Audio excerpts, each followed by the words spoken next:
In this video, we're going to discuss the fundamental gas laws. Now, these are three simple laws that relate different properties of gases from experiments that were born out of quantitative observation. Right. So, three laws that will relate different properties that we'll use to quantify the properties of gas species. Right. So, starting first, one of the first fundamental gas law is going to be Boyle's Law. This was done by Robert Boyle in the 17th century. He was a 17th century Irish chemist. And basically, the story behind this experiment, he set up what was known as a J tube, which was an old school manometer, which we talked about what a manometer was in the previous video. But basically, he set up this humongous tube that was rumored to cover multiple stories of his house. And did this experiment in his house where basically he trapped the gas in this J tube and looked at how the pressure varied with respect to the volume of the gas. And what I've got here in this table is actual data from Boyle's experiment, right? So this is real data from Boyle's experiment. The pressure is in millimeters of mercury. The volume is measured in cubic inches. And if you notice, first thing I want you to notice from this data is that if you look at the pressure, right, on this table, the pressure is decreasing, right? We're going from 117.5 millimeters of mercury to 29.1. As that pressure is decreasing, the volume is increasing, right? So we have decreasing pressure, increasing volume. What this tells us is that the pressure and the volume are inversely proportional. So we can write this out as a proportionality statement, right? So P is proportional, right? So that little symbol there is from mathematics, the proportionality symbol. So pressure is proportional to the inverse of volume, right? So this tells you that pressure and volume are inversely proportional. Now, we can turn any proportionality statement into an actual equation by using a proportionality constant, right? So pressure is going to be equal to what I'm going to call K. This will just be the general proportionality constant here. K times the inverse of volume, right? So they are inversely proportional. So if we were to do some algebra here, we can isolate that proportionality constant. It's going to be equal to P times V. So P times V equals K, right? Some constant. So what does that tell you? So that tells you that if you look at the product of the pressure and the volume, you should get the exact same number, right? If they're constant. And so Boyle investigated this, right? He got his data and he multiplied the pressure times the volume, right? Looked at this product. So this is going to be in millimeters of mercury times cubic inches. And you actually do get roughly the same number, right? You get this 14 times 10 to the 2. Right, so you do get a consistent product between pressure and volume. So this tells you that they are inversely proportional and that this proportionality constant actually holds. So if you were to graph this data, right, and I'm not going to graph it exactly, I'm just going to give you what the general trend would look like, right? So if we got pressure on our y-axis, volume on the x-axis, right? Since they're inversely proportional, this plot's going to look something like your general plot of 1 over x. Right, so you're going to get something that looks like this, right?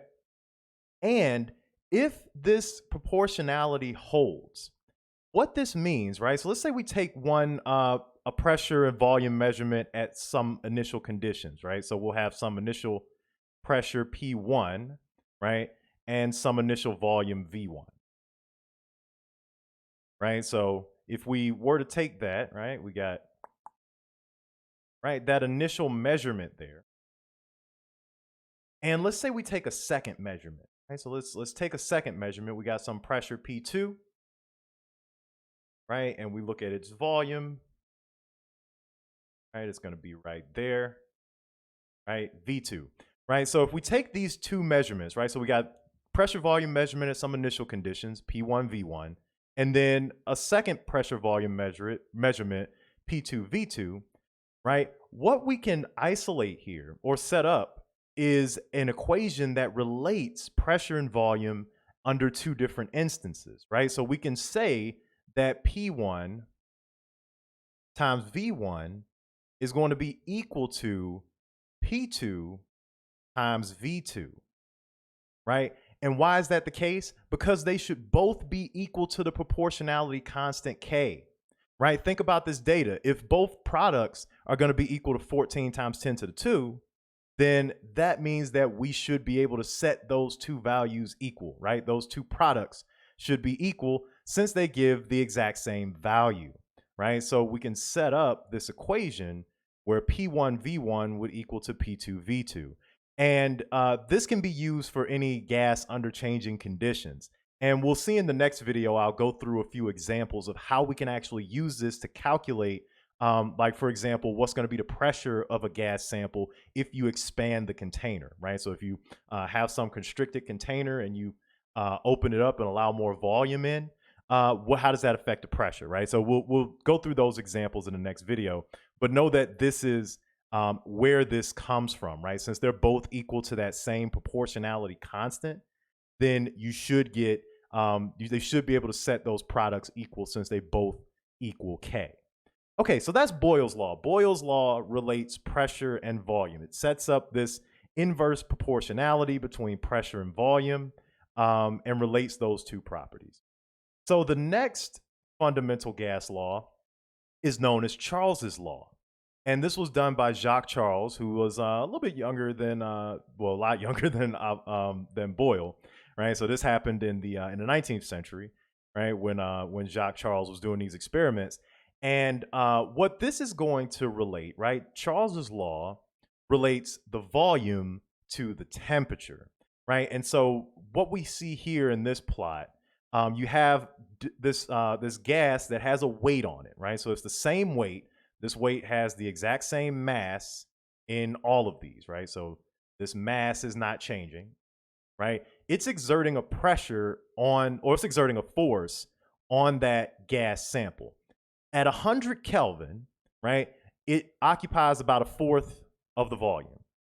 But as we crank the temperature up, right, so we go to 200 Kelvin, now it occupies about half of the volume. You crank it up to 300 Kelvin, it occupies 3/4 of the volume. You crank it up to 400 Kelvin, it occupies the whole thing. So what's happening here, right? We see that as we crank that temperature up, the gas starts to occupy more volume. What's happening here is that as you turn up the heat here, as you turn up the temperature, right, what's happening on a particle level is that you're increasing the kinetic energy of those particles. They start to strike the container with a greater force. And like we talked about in the first video, you increase that force, that increases the pressure. So this volume, this gas starts to occupy more volume. What Charles established here is a direct proportionality between volume and temperature. As the temperature increases for gas, the volume increases. So there's this direct proportionality between volume and temperature. Again, here we can turn any proportionality statement into an equation with a proportionality constant. So we'll say that V is equal to B, where B is just our proportionality constant here, times T, right? So if we do algebra to isolate the proportionality constant, we'll have V over T is equal to B, right? So similar to what we saw with Robert Boyle's experiment, the volume over the temperature should give us the exact same value. Now, what would this plot look like? Let's see.